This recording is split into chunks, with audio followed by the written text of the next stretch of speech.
हाय, आप सभी को प्रणाम और बोले विभा में आप सबका हार्दिक स्वागत और अभिनंदन। मैं विभा रानी और नया साल आ चुका है और नए साल में मेरे पास भी एक नई आमद आई है और वह आमद यह है कि मेरे पास इस साल का नया कैलेंडर आया है, काल निर्णय। और काल निर्णय बहुत ही मशहूर कैलेंडर है और इसकी मशहूरियत सिर्फ इसलिए नहीं है कि ये कैलेंडर है और ये इसमें तमाम पूरे साल भर के व्रत त्योहार और इन सब के तिथि और पंचांग और भविष्य इन सब के बारे में लिखा रहता है, बल्कि हमारे लिए इससे महत्वपूर्ण यह है कि इन सारे तिथियों और तारीखों के अलावा 12 महीने का ये कैलेंडर होता है और हर कैलेंडर, हर माह के कैलेंडर के पीछे आप यहाँ देखेंगे कि अलग अलग लेख वगैरह लिखे रहते हैं और इसकी तैयारी में ये सालों भर से जुट जाते हैं। मेरे लिए खुशी का मौका है कि इसमें मेरा भी एक लेख है। तो काल निर्णय का आप हिंदी अंक जब खरीदेंगे, हिंदी वाला, तो उसके अक्टूबर महीने के कैलेंडर के पीछे आपको मेरा एक लेख मिलेगा, बिन भोजन सब सून। बिन भोजन सब सुन इसलिए भी है कि मुझे भोजन बहुत पसंद है। भोजन करना भी, भोजन कराना भी, भोजन पकाना भी और ख़ास करके मिथिला का भोजन। लेकिन भोजन कैसे एक दूसरे से आकर के इंटर ट्रैवल करता है, इसके बारे में मैंने यहाँ लिखने की कोशिश की है। आइए आपको उस आलेख को मैं यहाँ पढ़ करके सुनाती हूँ। बिन भोजन सब सून। बिन भोजन सब सून, देश में कहीं भी जाइए किसी भी स्वाद का भोजन मिल जाएगा। सांझे चूल्हे की संस्कृति अब अखिल भारतीय जायके का अभिन्न अंग बन चुकी है। सो रहीमन पानी राखिए, बिन पानी सब सून, पानी भयो न उबरे, मोती मानुस चून। ये रहीम का दोहा है। भोजन भी ऐसा ही है। पेट में ना हो दाने तो भला बताओ तो कहाँ जाओगे कुछ भी भुनाने। भोजन करने से ज़्यादा पकाने की मैं शौकीन रही हूँ। अलग अलग स्थानों के स्थानीय भोजन मेरी पहली पसंद रही है। 1989 के 20 नवंबर में तब के बम्बई में मैं आई थी, आज के मुंबई में नहीं। आते ही अपने सहकर्मी शुक्ला जी से पूछ बैठी, बम्बई की कोई खासियत शुक्ला जी? ये पूछते हुए दिसंबर आ गया था। तब हम आज के डीएन नगर और तब के इंडियन ऑयल नगर के चौराहे पर खड़े थे। कहा, अपना बाजार जाने के लिए, जो उस समय का सहकारी स्टोर था। आज भी है वो। मेरे पूछने पर शुक्ला जी ने एक पल इधर उधर देखा और फिर इंडियन ऑयल नगर में ही बने वहीं पर लगे आम के पेड़ की ओर इशारा कर दिया। खासियत देखना चाहती हो? वो देखो, पेड़ है, आम का है क्या शुक्ला जी? मैं कोई लंदन अमेरिका से आई हूं कि आम का भी पेड़ नहीं पहचान पाऊंगी? गौर से देखो। अब मैं उजबक की तरह एक बार उनको और एक बार पेड़ की ओर देख रही थी। न कुछ दिखा, न कुछ समझ में आया। फिर वे बोले, अरे पागल लड़की, कभी देखे हैं दिसंबर महीने में पेड़ पर आम? ये है बम्बई की खासियत। और तुरी की, दिसंबर में पेड़ पर, आम के पेड़ पर आम? अब तक तो गूलर के फूल के बदले हमारी उपमा होती थी। अरे आजकल क्या बात है, दिसंबर के आम हो गए हो। अब तो मेरी वो उपमा फेल। आम के लिए आम कितना खास होता है, यह तो कोई हम मैथिलों से पूछे। आम के हर उम्र में अलग अलग व्यंजन। चुराए हुए टिकोलों को कपड़े में नमक लाल मिर्च के साथ पटक पटक कर उसका कुच्चा बनाकर खाना। मुंह में पानी आ गया। डांट के साथ कच्चे आम खाना और पके आम आने पर भर पेट भोजन करने के बाद बाल्टी बाल्टी भर आम उदरस्त कर जाना। पर ये आम ऐसे नहीं मिलते थे। इसके पहले, इस आम को खाने के पहले का निषेध यह होता था कि सतुवानी यानी मेष संक्रांति के दिन आम के टिकोले पहले गृह देवता को चढ़ाए जाते थे। उनको चढ़ाने के बाद ही आम खाने की शुरुआत होती थी। उसी दिन से आम की चटनी बनने की शुरुआत होती और फिर तो चटनी लगभग हर रोज बनती। और तब कहाँ फ्रिज व्रिज होता था कि जो बच जाए उसमें समा जाए, उसमें ठेल दो धकेल दो। तब तो ताज़ा बनाओ, ताज़ा खाओ, बच जाए तो फिर शाम तक में खा लो, नहीं तो किसी को दे दो। कुछ ही दिन बाद अपनी दूसरी सहकर्मी प्रभा गजेंद्र गटकर जी के यहाँ जाना हुआ। उस दिन वहाँ गुड़ी पाड़वा था। वे बोली, आइए आइए आइए विभा जी, हम आपको महाराष्ट्र का खास व्यंजन खिलाते हैं, ये हमारे हर पर्व में बनता है। अब महिलाएं पुरुष तो होती नहीं है जो ड्राइंग रूम में पैर पर पैर चढ़ाए अपने लिए कुछ खाने के इंतजार में बैठे रहें। वे झट पहुंच जाती हैं किचन में, कुछ हाथ बटा देने के लिए, कुछ बतकहियां कर लेने के लिए। काश औरतों के पास फुर्सत के इतने पल होते कि वे भी हाथ पर हाथ धरे, पैर पर पैर चढ़ाए अपने लिए कुछ या सब कुछ के आने का इंतजार करें। प्रभा जी ने लगभग थाली के आकार की पूरण पोली बनाई, फिर थाली में घी गुड़ रखा, कटोरी में दूध, खाने का तरीका बताया।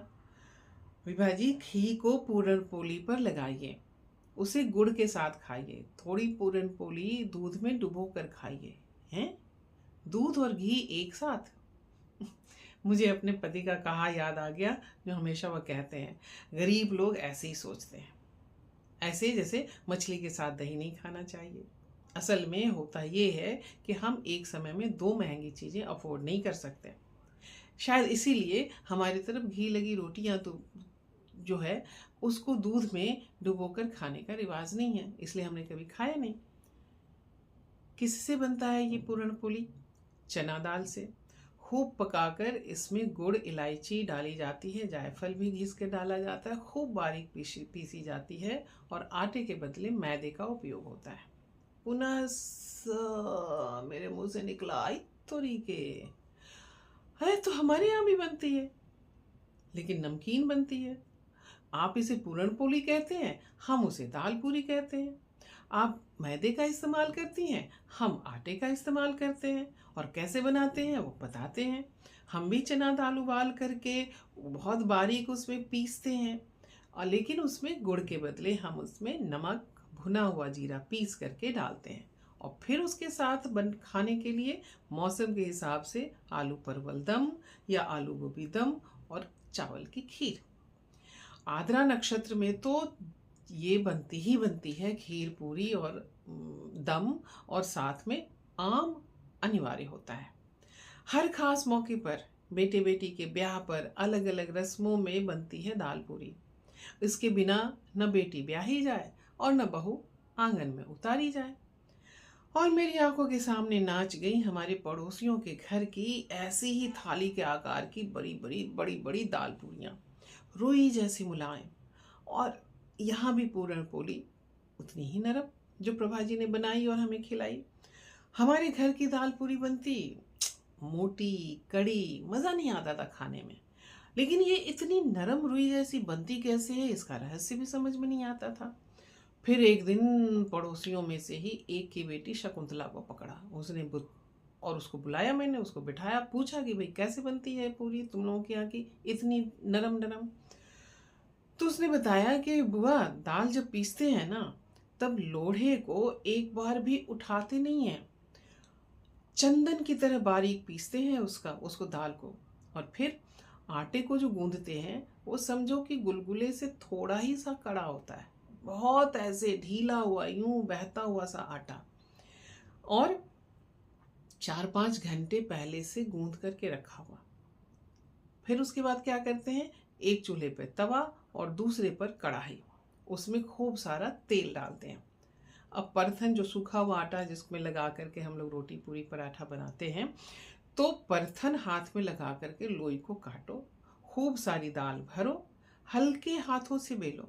बेलन जैसे लोढ़ा सिल पर से उठना नहीं चाहिए, वैसे ही बेलन जब आप चला रहे हो तो चकले पर से बेलन उठना नहीं चाहिए, और उसको धीरे धीरे धीरे धीरे करके उसे पूरे चकले के आकार का उसे बेल दो, और फिर आहिस्ते से उठा करके, क्योंकि बहुत नरम होता है, जोर से उठाएंगे तो वो टूट जाएगा, तो आहिस्ते से उठा करके उसे गर्म तवे पर डाल दो, और तवे वाली जो आंच है उसको धीमा रखो, और तेल वाली जो आंच है, कढ़ाई में जो तेल गर्म हो रहा है उसको खूब गर्म, एकदम तेज आंच रखो, धुआं उसमें से उठना चाहिए, इतना गर्म तेल होना चाहिए। अब तवे पर पूरी को हल्के से सेको और उल्टी तरफ से गर्म तेल में डाल दो। एक ही ओर से तलना है, पलटना नहीं है, पलटोगी तो पूरी कड़ी हो जाएगी और कौड़ी भी नहीं उठेगी। कौड़ी माने, मेरी समझ में नहीं आया। तो शकुंतला ने बताया, पूरी में बीच बीच में वो गोल गोल गोल गोल ऐसे ऐसे जो है ना कौड़ी उठ जाती है, ऐसे ऐसे दाने उठ जाते हैं।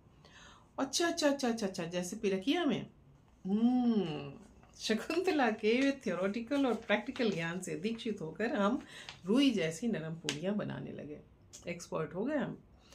मुझे लगा था महाराष्ट्र में सब कुछ अलग होगा। जब मैं आई थी यहाँ तो दिवाली आई और घर घर से करंजी माने पिरकिया, अनरसा, बेसन, आटे के लड्डू आ गए। लो भाई, तो फर्क कहाँ है? ये सब चीजें तो हमारे यहाँ भी बनती हैं। भोजन अपनी यात्रा में भोजन के बीज अपने साथ लेकर जाते हैं और हर जगह रोप आते हैं। फिर खाया वड़ा पाव। अब ये वड़ा पाव है या अपने यहाँ का आलू चॉप या दिल्ली के आलू बोंडे, अपने यहाँ के टिक्की छोले या यहाँ का रगड़ा पेटिस, अपने यहाँ का गुपचुप या यहाँ का पानी पूरी, अपने यहाँ का वेज पुलाव या यहाँ का मसाला भात। हालांकि थोड़ा थोड़ा तो अंतर तो रहेगा ही। अगर अंतर नहीं रहा तो भैया वो क्षेत्रीयता या अपने यहाँ की चीज़ों का स्वाद कैसे आएगा? और सबसे ज़्यादा जो सबसे नए स्वाद का संसार मिला वो था कोकम। ये हमारे यहाँ नहीं होता। प्रभा जी ने ही इसकी खासियत बताई थी कि हानिकारक इमली को रिप्लेस करने वाला ये पौष्टिक भोजन है।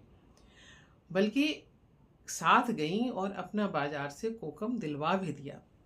फिर तो हमारे घर में हमारे घर के किचन में कोकम ने ऐसा घुस करके अपना साम्राज्य स्थापित किया कि उस समय तो इमली, नींबू, अमचूर, नींबू तो खैर था लेकिन इमली, अमचूर ये सब हमारे किचन से गायब हो गए थे। अब जाकर के हमने शुरू किया है तो इमली भी आती है, अमचूर भी है, नींबू भी है और कोकम भी है। मेरी बेटी तो बहुत अच्छा कोकम शरबत बनाती है, कोकम ड्रिंक बनाती है, बना के रख देती है और फिर फ्रिज में और 3-4 दिनों तक उसे पीती है और बड़ा टेस्टी बनाती है। इसके अलावा उस समय कोकम शरबत का कैन हमारे घर का स्थायी सदस्य बन गया था। और जैसे हम रूह अफ़ज़ा लेकर आते थे वैसे कोकम कैन हमारे यहाँ रखा रहता था। जो भी गेस्ट आते थे तो हम उनसे पूछते थे रूह अफ़ज़ा पीजिएगा या कोकम शरबत पीजिएगा। जो नए लोग होते थे उन्हें पता ही नहीं चलता था कि कोकम शरबत क्या होता है, तो फिर हम उन्हें कोकम शरबत बना करके बड़े शान से उन्हें परोसते थे। और कोकण स्वाद का खाना खाने पर कोकम शरबत अनिवार्य पेय पदार्थ है। हम कोंकणी फूड के लिए जब जाते हैं कहीं भी कहीं खाने के लिए तो उसमें कोकम शरबत मिलता ही है। तो आइए कि इसके पहले हमने शुरुआत की थी रहीम के दोहे से, और तो रहीम का दोहा फिर से सुनिए और उसके बाद रहीम के दोहे के बाद फिर हम आपको सुनाएंगे इसका तर्ज, इसके तर्ज पे नया दोहा। तो रहीम ने कहा, रहीमन पानी राखिए बिन पानी सब सून, पानी भयो न उबरे मोती मानुस चून। और उसी के तर्ज पर अब ये है कि हमने यहाँ भोजन की बात की है तो भोजन सब कुछ कीजिए, बिन भोजन सब सून, भोजन बिन न उबरे मानुस एको जून। जी, तो ये है भोजन पर लिखा हमारा आर्टिकल, और जो काल निर्णय 2025 के कैलेंडर में छपा है। अक्टूबर माह के कैलेंडर के पीछे ये लेख छपा है। तो अगर आप ये कैलेंडर लेते हैं तो उसमें आप हमारा लेख पढ़ भी सकते हैं, किसी को दिखा भी सकते हैं, रेफर भी कर सकते हैं, और आप भी नए नए भोजन के व्यंजन बना सकते हैं, हमें भी बता सकते हैं। और आपको लगता है कि कोई व्यंजन आपको बनाना अच्छा लगता है तो उसकी रेसिपी भी आप कमेंट बॉक्स में डाल सकते हैं। तो चलिए आज हम यहाँ रुकते हैं। नए साल का जश्न मनाइए, अपनी इच्छाओं को पूरी कीजिए, सक्रिय रहिए, क्रिएटिव रहिए, और क्रिएटिविटी की कोई सीमा नहीं होती। आपका जहाँ जो मन करे वो आप उस क्रिएटिव लाइन को अपनाएं और उसमें आप रमें, क्योंकि आप क्रिएटिव रहेंगे तो बहुत सारे अनुभव और बहुत सारे आनंद आपके पास आएंगे। तो चलिए आज हम यहाँ पर विश्राम लेते हैं और कल और या फिर इसके बाद फिर कभी मिलेंगे किसी नए विषय के साथ, नई चर्चा के साथ, नई कविताओं, नई कहानियों, नई बातचीत के साथ। हमारा तो बहुत ही अखंड और बहता हुआ पानी है, जब जहाँ से जो पानी मिलता है हम ले लेते हैं। फिलहाल हम रुकते हैं, लेकिन चलते चलते अपना ख्याल रखिएगा, क्योंकि आप हैं तो हम हैं। प्रणाम।